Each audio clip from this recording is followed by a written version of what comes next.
Kami persilahkan Romo Eko untuk sesi yang kedua. Saya tadi sampai sini ya. Baik. Saya teringat karena kita sedang berbicara tentang apa isi hati kita. Karena isi hati kita ini akan menentukan doa-doa kita kepada Tuhan. Jadi jangan sampai isi hati kita adalah hal-hal yang ada di dalam dunia ini. Maka kenapa? Karena Yesus berkata di mana hartamu berada di situ juga hatimu berada. Jadi kalau orang isi hatinya cuma penderitaan, masa lalu, atau hal-hal yang menyenangkan saja, sukses, materi, nikmat, maka ini akan menjadi sentral dalam hidup dia. Ada orang yang katakanlah begitu takut dengan yang namanya menjadi tua. Saya suka tertawa terbahak-bahak. Kalau di Medan, kalau di stasi saya tuh Inang itu ibu, tampil apa adanya. Mereka. Tapi kalau sudah saya ke Jogja, ke Bandung, Jakarta, apalagi Surabaya. Ibu-ibu kalau udah yang namanya undangan saudara-saudara, semua ditempelin. Bajunya pun aneh-aneh. Ada yang pakai buntut lah, ada yang pakai sayap lah. Bapak Ibu perhatikan, coba bandingkan. Baju suami dengan istri banyak yang mana? Istri, betul. Suami itu batik, kalau enggak lurus-lurus, selesai itu aja. Kotak-kotak atau batik atau polos, udah. Istri itu macam-macam, yang belah sini, belah sana, gitu ya. Kenapa? Karena tidak menerima. Kenapa tidak menerima? Karena suami ya. Mungkin saya besok akan berbicara tentang suami istri ya. Tapi kok jadi kebablasan. Kenapa sampai istri seperti itu? Karena suami tidak pernah memuji. Jarang. Jadi kalau istri itu sudah dandan sekuat tenaga. Lalu keluar, suami gimana reaksinya? Oh. Padahal istri itu ingin dipuji seperti apapun. Maka para pastor, kenapa sering dapat kiriman makanan enak dari para ibu? Karena pastor pandai memuji ibu-ibu. Tuh, ibu cantik, oh Romo, mau apa Romo makannya? Itu ya. Itu. Jadi suami yang kerja keras, pastor yang menikmati berkat.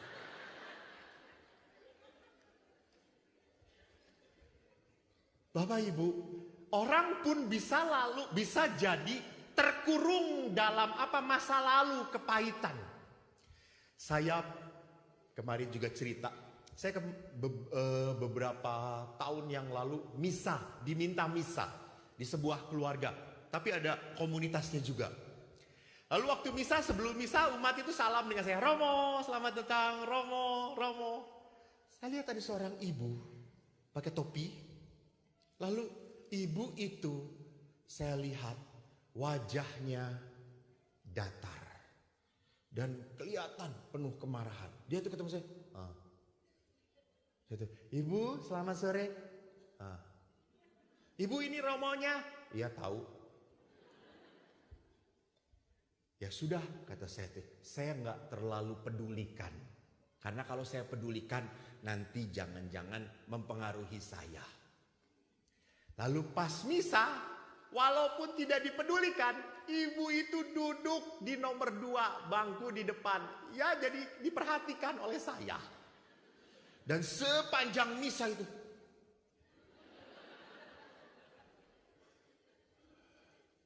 Dan pas khotbah, saya khotbah, orang-orang itu tertawa sukacita. Wah, ibu itu. Saya berpikir dalam hati, mungkin ceritanya kurang heboh. Saya buat lebih heboh lagi. Apa reaksi ibu itu? Indah sekali saudara-saudara. Ya sudahlah, kata saya, menyerah. Mungkin ada sesuatu. Lalu pada saat misa itu diteruskan setelah khotbah, persembahan. Lalu dalam persembahan saya itu mengangkat hosti dahulu, baru anggur. Pada saat saya mengangkat hosti, saya mengucapkan doa sekreta, doa rahasia. Saya ucapkan, tiba-tiba di dalam hati saya terselip, Tuhan pancarkan berkat-Mu bagi ibu ini. Saya tiba-tiba mengatakan kayak gitu, Tuhan pancarkan berkat-Mu bagi ibu ini. Selesai saya. Lalu pada saat saya konsekrasi, saya mengangkat, inilah tubuhku yang dikurbankan bagimu. Saya mengangkat, saya lihat ibu itu terseduh-seduh menangis. Sampai terisak-isak. Demikian juga waktu darah saya angkat, ibu ini makin terseduh. Lalu selesai, misa selesai, ibu itu mendatangi saya dengan wajah yang masih datar. Romo, boleh saya bicara? Dan Pastor Eko kan adalah orang yang penuh sukacita. Silakan ibu.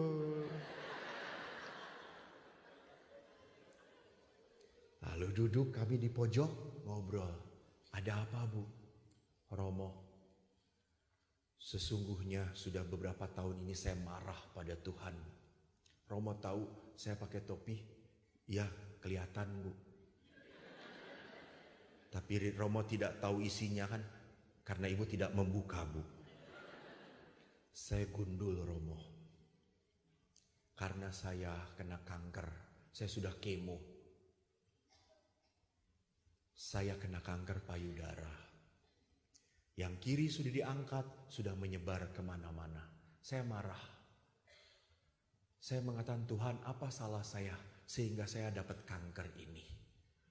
Saya pelayanan, saya misa, saya memberikan persembahan. Apa yang kurang? Tuhan mau apa lagi? Saya tidak terima kalau diberi penderitaan yang seperti ini. Lalu bu, tapi Romo tadi waktu Romo misa, tiba-tiba Romo berkata waktu mengangkat piala dan roti, terimalah. Dan pada saat itu tiba-tiba saya berkata dalam hati, Tuhan, saya terima penyakit ini. Saya terima sakit ini Tuhan. Maka saya menangis Romo. Saya menangis bukan saya bersedih Romo. Saya kok tiba-tiba bersuka cita bahwa saya boleh menderita dengan Tuhan Romo. Oh, syukur pada Allah Ibu. Hebat.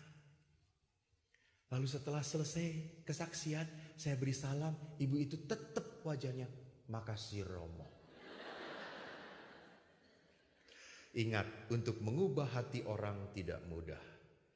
Tetapi 2 tahun kemudian saya ketemu ibu itu, sudah ada rambut dan ibu itu penuh senyum. Romo, Tuhan menyembuhkan saya. Ibu sudah sembuh dari kanker? Belum. Lah katanya menyembuhkan. Betul Romo, kanker masih ada di saya. Tetapi saya sudah menerima, sudah berkawan dengan kanker itu. Kanker kalau mau ada di tubuh saya, silahkan saya terima. Di saat itu, hati manusia penuh dengan sukacita. Jadi kuncinya apa? Menerima. Di saat Anda berontak, Anda makin apa? Menderita. Jadi perhatikan isi hati kita apa? Kalau isi hati kita penuh dengan ketidakpuasan, maka kita kalau berdoa selalu akan menuntut minta pada Tuhan. Menggedor terus. Lupa untuk berterima kasih. Karena apa? Selalu merasa masih kurang. Semuanya tidak sesuai dengan apa yang saya harapkan. Dan lihat Bapak itu, karena isi hati inilah, maka ada doa yang salah. Bukan menurut saya. Penulis kitab suci yang bernama Yakobus mengatakan begini. Kamu berdoa tetapi kamu tidak menerima apa-apa. Karena salah kamu berdoa. Sebab yang kamu minta itu hendak kamu habiskan untuk memuaskan hawa nafsumu. Jadi kita salah berdoa kalau mendasarkan doa kita dari hati yang penuh dengan kekurangan. Jadi kalau hati ini penuh kekurangan, maka apa yang akan terjadi? Kita hanya mendesak, mendobrak, meminta Allah terus-menerus. Ini doa yang dikatakan salah. Saya hidup jadi saya itu sebelum tahbisan, saya bertugas di rumah retret Bapak Ibu. Tidak lama-lama, 25 tahun. Romo Sabto itu tahu saya semenjak saya di rumah retret. Dan 25 tahun saya diam di rumah retret, baru tahun kemarin saya pindah ke paroki. Jadi baru sekali saya tinggal di paroki. 25 tahun saya di rumah retret dan saya tinggal di biara. Di biara itu 10 pastor di Pratista. Dan dari 10 pastor itu tidak ada yang cocok dengan saya.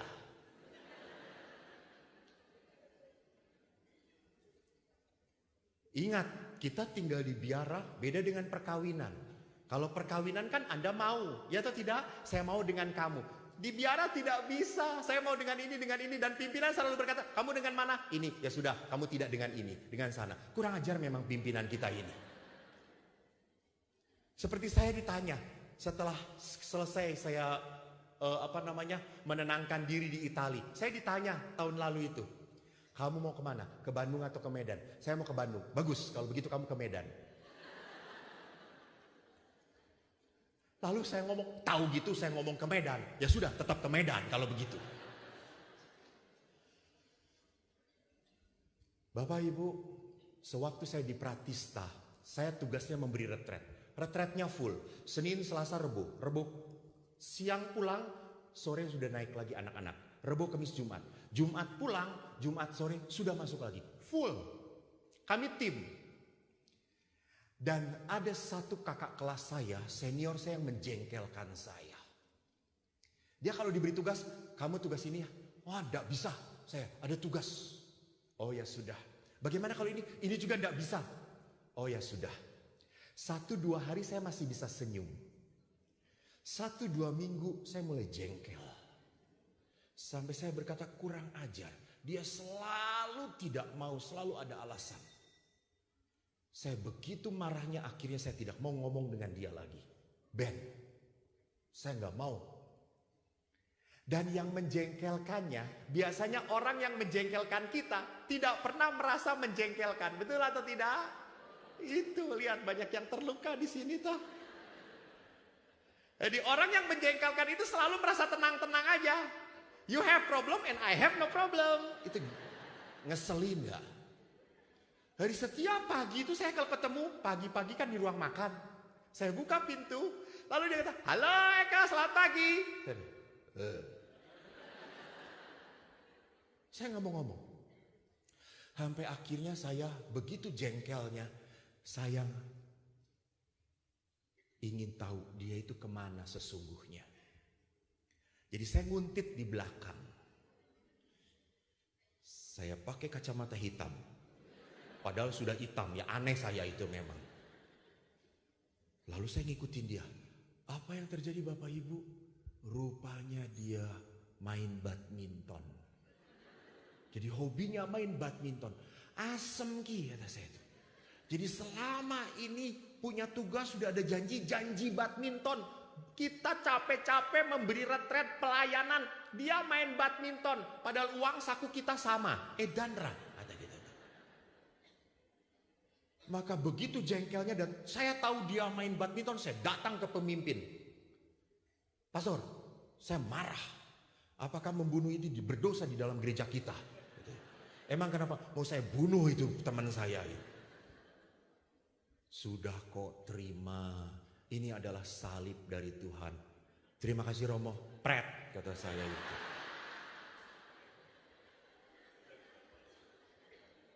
Walaupun Romo ada pemberontakan, mungkin karena Romo banyak memberontaknya. Ya para Romo.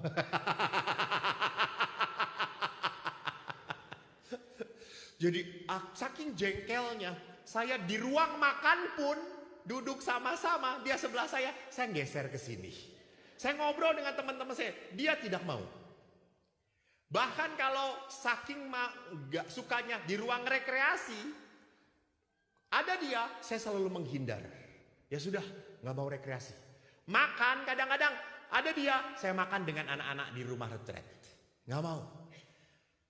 Dan yang menyebalkannya, setiap malam kita berdoa kompletorium bersama. Dan kami kalau berdoa melingkar. Dan dia percis di depan saya. Apa ndak gendeng kata saya itu. Doa dia semangat. Ya Tuhan.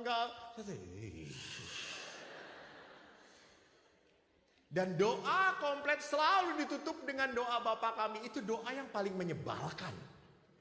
Karena doa Bapa kami berbunyi apa? Ampunilah kesalahan kami seperti saya pun tidak mau mengampuni dia. Wes, aku yang doa terserah aku. Dan Bapak Ibu jengkel itu apa yang terjadi? Makin hari makin menumpuk. Jengkel. Makin hari makin mau keluar dari biara itu. Terus saya berpikir, ya Tuhan, saya sejak kecil ingin jadi pastor. Kenapa? Karena masalah seperti ini saya mau jadi keluar. Saya lupa saya ini pastor. Selalu menasihati umat, doa, doa, doa. Oh ya wes tak doa. Saya bukan hanya doa karena saya imam ekaristi novena. Dan doa saya adalah Tuhan, ubah orang itu. Ubah. Kalau perlu pindah. Dalam ekaristi. Jadi kalau nggak ada dia, saya ucapkan doanya, Tuhan, semoga Engkau melembutkan hati seseorang. Tapi kalau ada dia, saya tidak mengucapkan, saya dalam hati. Saya hanya melihat kepada dia, ubah, pindah. Dan saudaraku, pada hari ke-9, apa yang terjadi? Saudaraku ini tidak berubah. Seperti biasa pagi-pagi dia melihat saya dan berkata, "Halo Eko." Tiba-tiba Eko menjawab, "Hai pastor, gimana kabarnya?" Kenapa Eko jadi kayak gini? Lalu akhirnya saya duduk di samping dia. Saya deketi dia lalu tanya, "Gimana Romo badminton kemarin?" "Oh rame kok, rame sekali kok." Padahal saya tidak mau ngomong tentang badminton. Dan akhirnya setelah dia ngobrol, saya mau cari buat kopi. Saya lihat dia belum buat kopi. Saya ngomong, "Romo belum buat kopi ya?" "Belum, saya buatkan 3 in 1 toh." "Ya kok, makasih ya kok." Terus saya ngomong, "Tuhan kok jadi kayak gini ya?"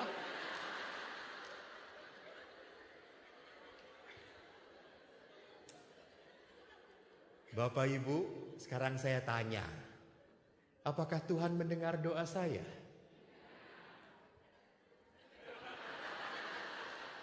Aku ki cerita wis kenceng-kenceng ra ngerti-ngerti. Iki umat pinter. Atau saking pinternya. Nah, ada seorang ibu yang melihat kepada saya tanya,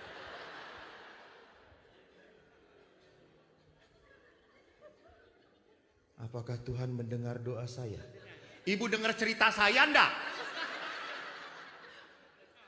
Cerita saya adalah supaya apa? Berubah. Siapa yang berubah? Teman saya. Dengar doa saya atau tidak? Berubah. Tetapi apa yang terjadi? Saya yang berubah. Jadi Bapak Ibu jangan pernah mengatur Tuhan.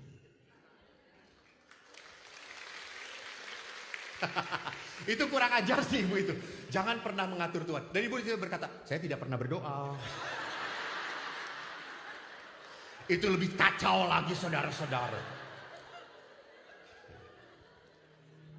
Jadi Tuhan itu punya cara yang tidak bisa kita perhatikan. Dan akhirnya setelah saya berdamai dengan dia, tiba-tiba hati saya jadi senang dengan dia. Saya dekat ngobrol, baik, sapa dia. Dan Bapak Ibu apa yang terjadi? Dia tiba-tiba ngomong pada saya, kok kapan saya tugas? Apa? Beri retret. Siap kok. Dan kata saya itu. Bener nih, nggak badminton? Dan. Nanti saya kurangi badmintonnya. Saya ingin menolong. Retret. Saya diam. Oh ya, Roma di sini. Jadi akhirnya kita dekat. Dan setelah dekat, dia pindah.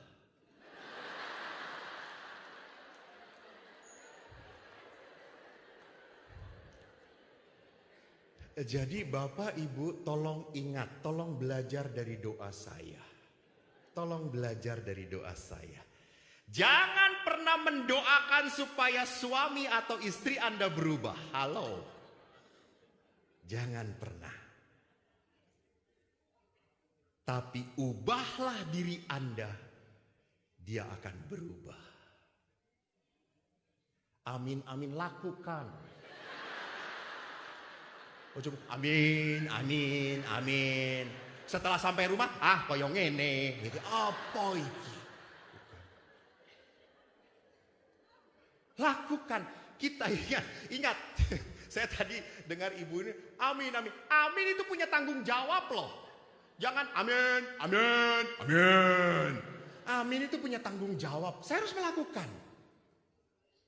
Jadi di sini seringkali doa yang salah. Saya ingat saya berkhotbah, saya berkata Tuhan itu baik. Setelah saya khotbah, seorang ibu menghampiri saya di sakristi. Romo, khotbah Romo tidak benar. Dan kata saya ini. Biasakan wanita tidak pernah bisa menahan diri toh. Banyak hamba Allah tetapi mulutnya. Terus saya berkata, yang gak benar di mana? Romo tadi mengatakan bahwa Tuhan itu baik. Saya tidak percaya. Saya bertahun-tahun berdoa supaya suami saya ke gereja, Romo. Dan sampai sekarang tidak pernah didengarkan. Suami saya tidak pernah ke gereja. Lalu saya dibentak oleh perempuan seperti itu. Saya juga bisa bentak. Akhirnya saya kencengin suara saya. Ibu salah berdoa. Kata saya itu. Ibu ini langsung mengkeret. Oh ya Romo saya berdoa. Betul kata saya. Lalu saya harus berdoa bagaimana? Tulis kata saya. Oh ibu itu langsung ngeluarin kertas dan nulis itu saudara. Saya harus nulis apa Romo? Tulis. Tuhan terima kasih. Engkau beri suami yang begitu penuh perhatian. Dia mengasihi saya dan anak-anak. Dia bertanggung jawab. Saya bersyukur telah engkau persatukan dia dengan aku. Amin. Sudah Bu? Sudah. Sih gitu. Udah Romo ya. Sampai kapan saya doakan ini? Sampai mati. Saya pergi langsung. 2 bulan kemudian ibu itu datang. Bukan karena suaminya mati. Iki apa lagi ini perempuan ini? Di sini terlalu banyak suara-suara yang mengacaukan ya. 2 bulan dengerin. 2 bulan kemudian ibu ini sukacita. Pastor terima kasih. Pastor sudah mengajari doa saya. Saya sukacita pastor. Loh, ibu, emang kenapa bu? Pastor, benar pastor. Setelah saya 2 bulan berdoa, suami saya tetap tidak ke gereja pastor. Tapi saya akhirnya ngelihat memang suami saya itu kelemahan, memang dia tidak pernah ke gereja. Tetapi suami saya memang baik hatinya. Dia sangat mencintai saya dan anak-anak. Pastor saya baru sadar, setiap pagi yang menyiapkan segala-galanya, membereskan segala-galanya adalah suami saya, pastor. Jadi lihat pada saat Anda meminta satu doa, itu terus Anda menutup mata dari berkat-berkat yang lain. Betul atau tidak? Jadi Anda seringkali meminta supaya suami berubah untuk satu hal. Tapi betapa banyak hal yang baik yang tidak Anda buka mata Anda. Kita selalu memusingkan dengan satu hal pada begitu banyak hal yang bisa kita syukuri. Contoh saja, kalau satu pastor di Surabaya ini keluar, umat heboh. Betul atau tidak? Betul atau tidak? Pasti umat itu ngomong, betul atau tidak? Baru hari ini keluarnya, sudah setahun yang lalu beritanya. Betul atau tidak? Meributkan satu pastor yang keluar, padahal ada 100 pastor yang setia. Itu. Kenapa kita selalu meminta hal-hal yang kecil saja, padahal begitu banyak hal yang besar yang patut kita syukuri. Hati-hati dengan doa yang salah. Maka Bapak dari Ibu, Tuhan itu jauh daripada orang fasik dalam kitab Amsal. Tetapi doa orang benar didengarkan Tuhan. Maka bagaimana supaya doa kita didengarkan Tuhan, supaya jangan sampai seperti yang di depan, harus jadi orang benar dulu. Karena Tuhan tidak akan mendengarkan doa orang fasik. Harus jadi orang benar. Saya tidak akan mengatakan bagaimana orang benar itu, tidak. Saya hanya mau mengajak Anda untuk merenungkan 3 kutipan kitab suci ini. Surat pertama Yohanes mengatakan Allah itu adalah, tolong ini selalu menjadi kunci saya. Allah adalah kasih. Allah tidak pernah bisa tidak mengasihi kita. Betul? Tuh. Contoh misalnya, maaf, ndak menyindir. Misal namanya juga misal. Jadi jangan tersinggung. Paling-paling tersinggung juga nggak apa-apa. Silakan tersinggung. Paling-paling saya nggak diundang lagi. Syukur kepada Allah. Misal tadi kolekte ini hanya ngasih 10.000. Ini 100.000. Pulang saya memberi berkat. Apakah pulang ke rumah yang 100.000 ini akan lebih diberkati daripada yang 10.000? Ya, yang 10.000 langsung jawab.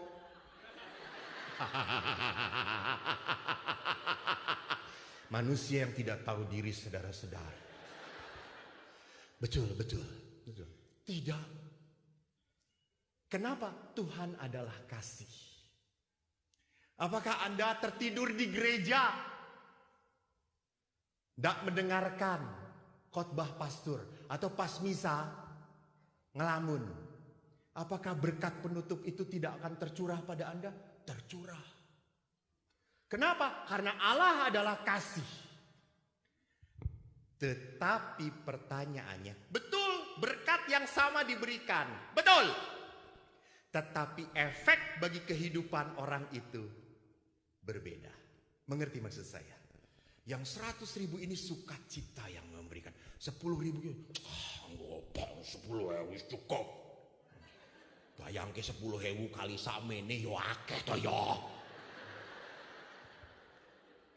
Akeh cukup sakmene gitu.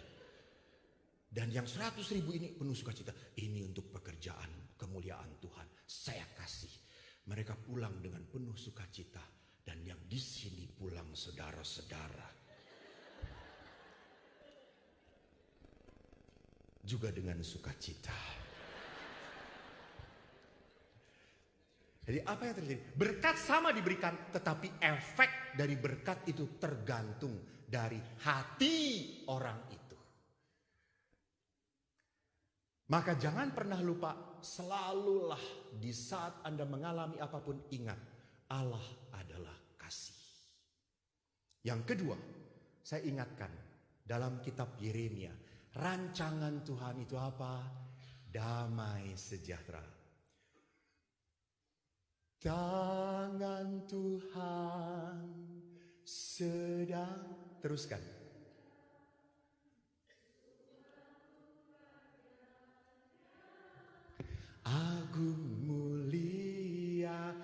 saatnya ganti.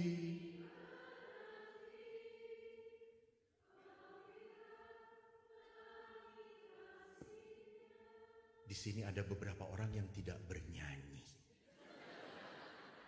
Mereka bukan tidak tahu, mereka menghayati. Menghayati ketidaktahuan mereka. Bapak Ibu, tangan Tuhan sedang merendah. Anda tahu merendah itu menyambung benang atau kain? Benang, betul. Kalau seorang ibu merendah, dia sudah tahu nggak nantinya mau jadi apa? Sudah tahu. Tuhan itu tahu. Merendah, Tuhan sudah tahu ke depan kita itu mau seperti apa. Tetapi rancangan kita kadang-kadang tidak sesuai dengan rancangan Tuhan karena kitanya ngawur. Kitanya nggak mau diatur oleh Tuhan. Saya bersyukur kepada Allah setelah melihat rancangan Tuhan ini. Saya sejak kecil syukur kepada Allah tidak bisa matematika. Nilai matematika telu. Satu untuk Allah Bapa, satu untuk Allah Putra, satu untuk Allah Roh Kudus. Saya persembahkan. Sejak kecil beriman saudara-saudara. Ibu saya jelek aja ditepuk tanganin. Senang ya Bu ya. Atau kita punya teman Bu. Kenapa? Karena Tuhan tahu Eko arep dadi Romo. Ngopo matematika pinter? Ra perlu. Nggak perlu. Saya nggak bisa matematika. Betul. Tetapi saya doa senang sejak kecil. Jadi Tuhan itu merendah sudah tahu. Yos rapopo, cah iki bodoh rapopo. Memang sejak kecil saya juga kadang-kadang kesel, jengkel, terluka. Nanti besok saya akan berbicara tentang pengalaman luka di dalam keluarga. Banyak sekali lukanya. Saya itu orang yang sering ditempeleng oleh ayah saya. Jadi udah bodoh, sering ditempeleng makin bodoh. Jatuh semuanya pak, mulu-mulu pak, mentuneh gitu ya. Sampai ayah itu selalu mengatakan, Eko ini dari 4 anak ayah paling bodoh Yoko.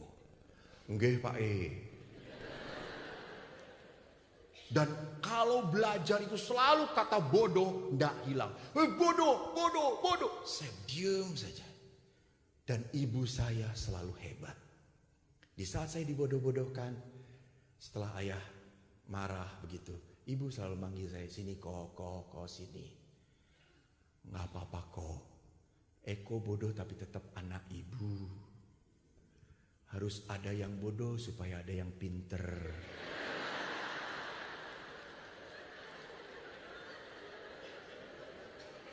Benar tidak? Benar. Lalu saya berkata, kalau begitu Eko bodoh enggak apa-apa ya Bu. Ya rapopo, tapi jangan selama-lamanya kok. Maka saya sudah 8 tahun ditinggalkan oleh ibu saya meninggal. Saya waktu meninggalnya pun begitu menangis dengan ibu saya. Kenapa? Karena ibu adalah orang yang menopang panggilan saya. Ibu mengatakan tak lelo-lelo ledung dadi Romo. Ibu saya tahu kamu bodoh, ndak apa-apa le. Dan ayah saya selalu bodoh ngisi-ngisini. Dan saya selalu berkata, biarin Eko nanti kalau sudah jadi pastor khusus untuk orang-orang bodoh saja, kata saya itu. Dan Tuhan mendengarkan doa saya toh. Jadi yang mengundang saya adalah bodoh.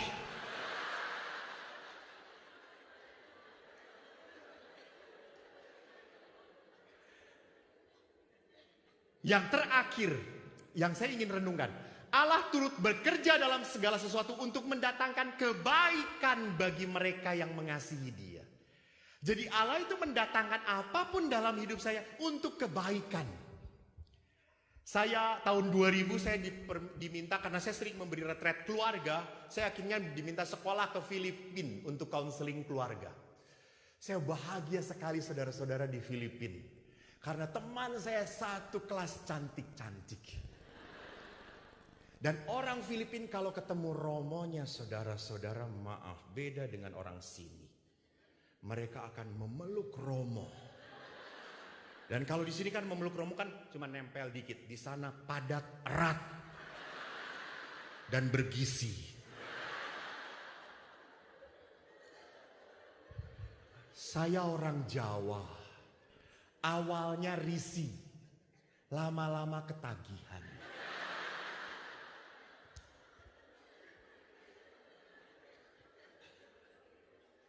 Lalu akhirnya saya selalu kalau ketemu teman semangat. Hi, how are you? Hi, Father. Terus saya selalu berkata, wow, now you are beautiful. Rather than yesterday. Oh yes, Father, yes. Oh, Father, naman. Gitu, pakai bahasa Inggrisnya Filipin gitu, sedikit Tagalog. Lalu saya pikir, lama-lama saya kalau begini bisa hancur panggilan saya. Karena ketagihan itu toh. Lalu akhirnya saya mengatakan, sudah, tidak. Saya kalau ketemu cukup salam. Lalu teman-teman, hi Father. No. Just shake my hand. Why Father? We are hugging in Christ, Father. In Christ kata saya tuh. Lu selesai memeluk, tenang, saya pening. Kamu ada penyaluran, saya peratapan, kata saya itu.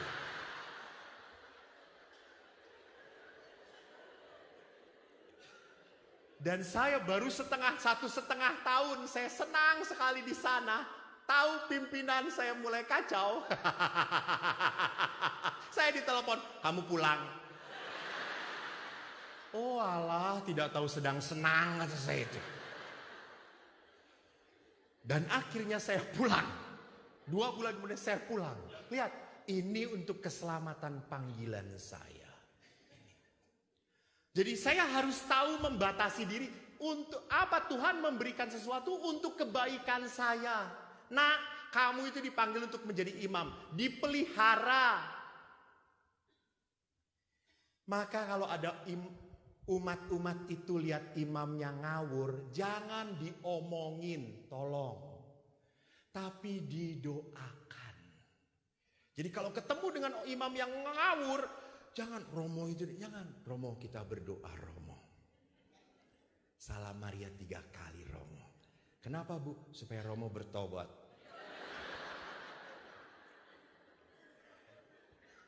Maka Santa Teresia berkata, bahwa pentingnya di dalam doa adalah ucapan syukur dan cinta.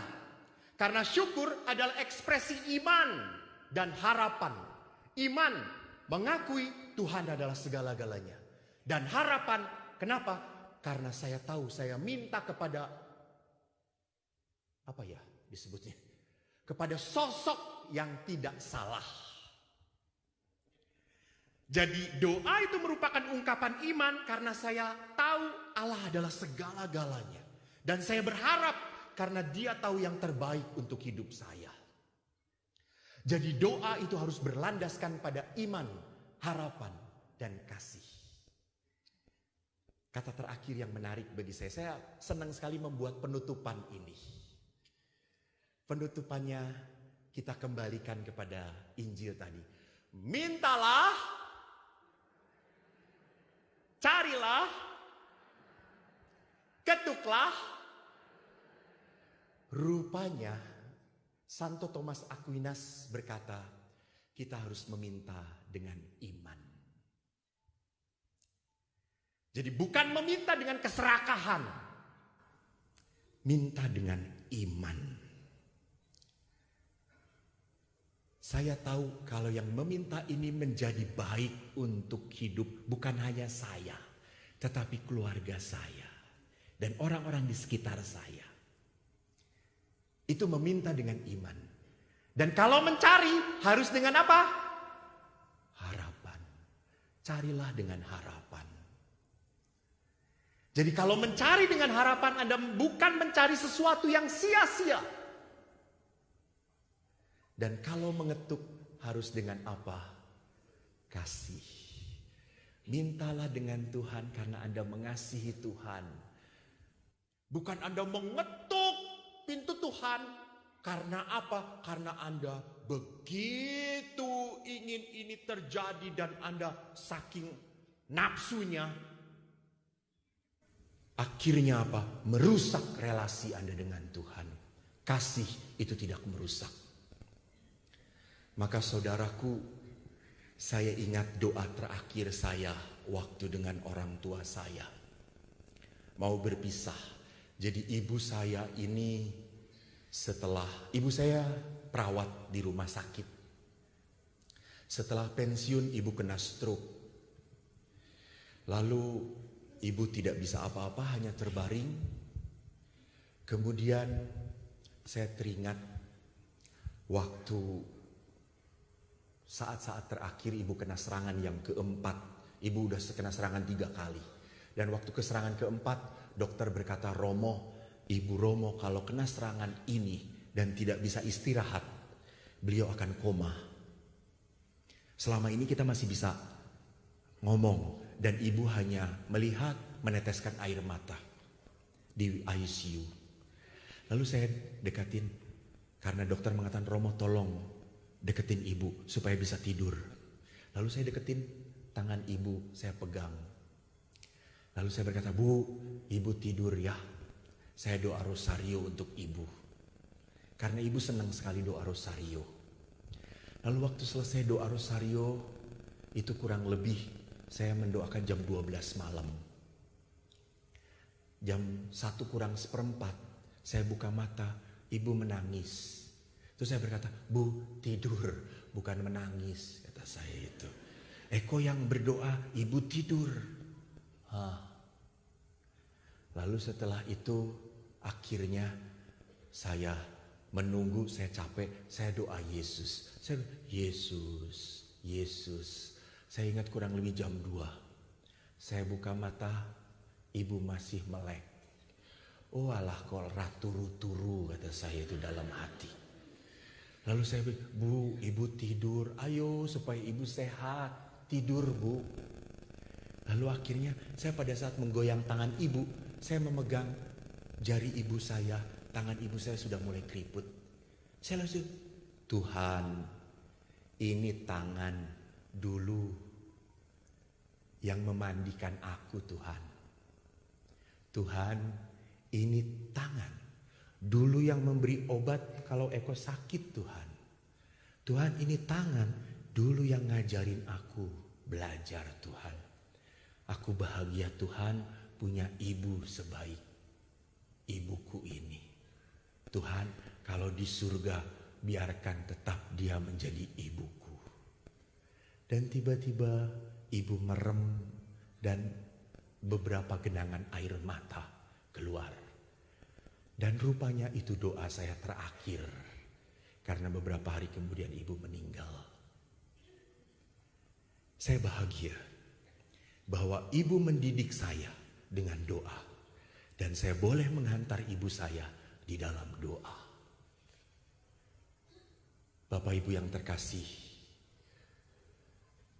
di dalam semangat doa, di dalam semangat syukur dan sukacita, kita akan selalu membawa berkat bagi sesama kita.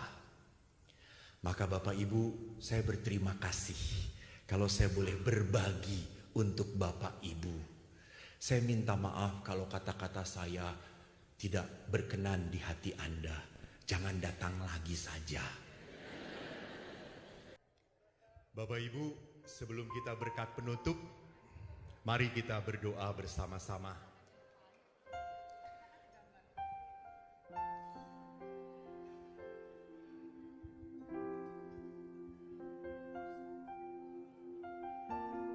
Kita tundukkan kepala kita. Hari ini kita berbicara tentang hidup doa. Doa adalah menyatukan hati kita dengan hati Tuhan. Dasar doa orang beriman adalah kerendahan hati. Ku sadar tak semua dapat aku miliki di dalam hidupku, hatiku percaya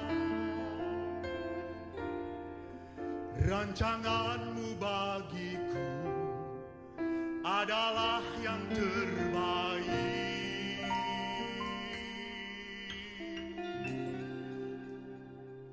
Walau ku tak dapat melihat semua rencanamu, Tuhan, namun hatiku tetap memandang padamu. Kau tuntun langkahku. Walau ku tak dapat berharap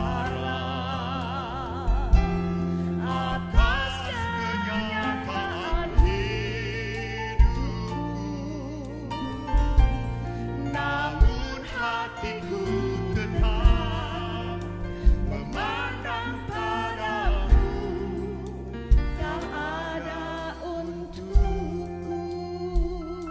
Benar Tuhan, Engkau Allah yang selalu memandang matamu ke dalam hati kami.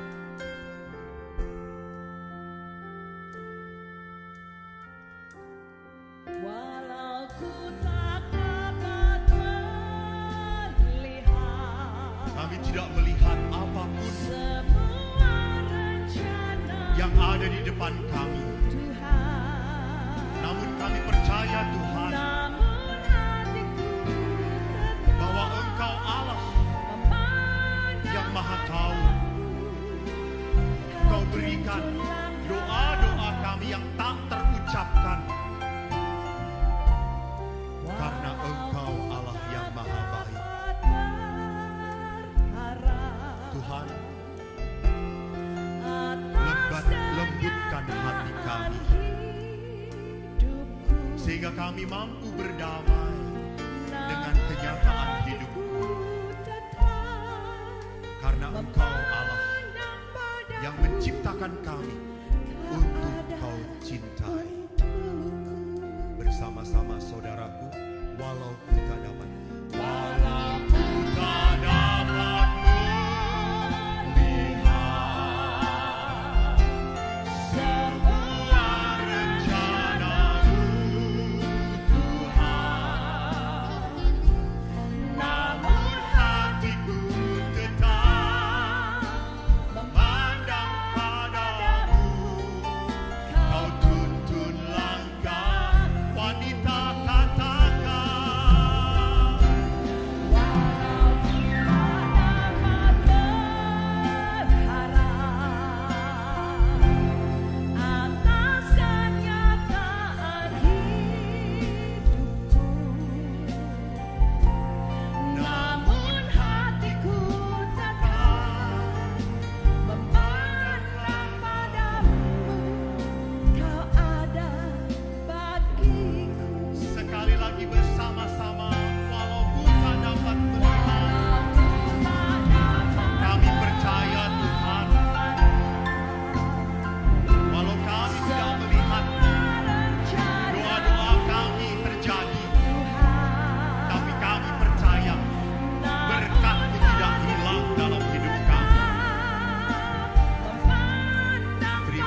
jadikan kami hamba Allah.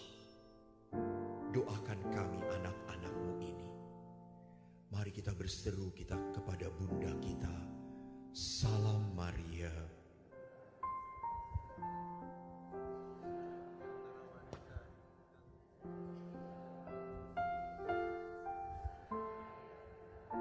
Doakanlah kami yang berdosa ini, sekarang dan waktu kami mati. Amin.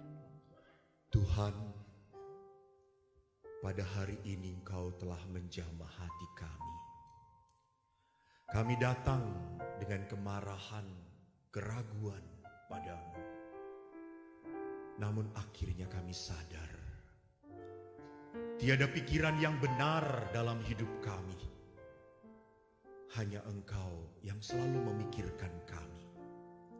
Maka Bapa, curahkanlah berkat-Mu dari surga atas anak-anak-Mu ini. Mereka sangat merindukan Engkau. Mereka sangat mengharapkan Kau berjalan bersama mereka. Tuhan bersamamu Dan bersama rohmu. Semoga saudara sekalian dibimbing, diberkati oleh Allah yang Maha Kuasa, Bapa dan Putera dan Roh Kudus.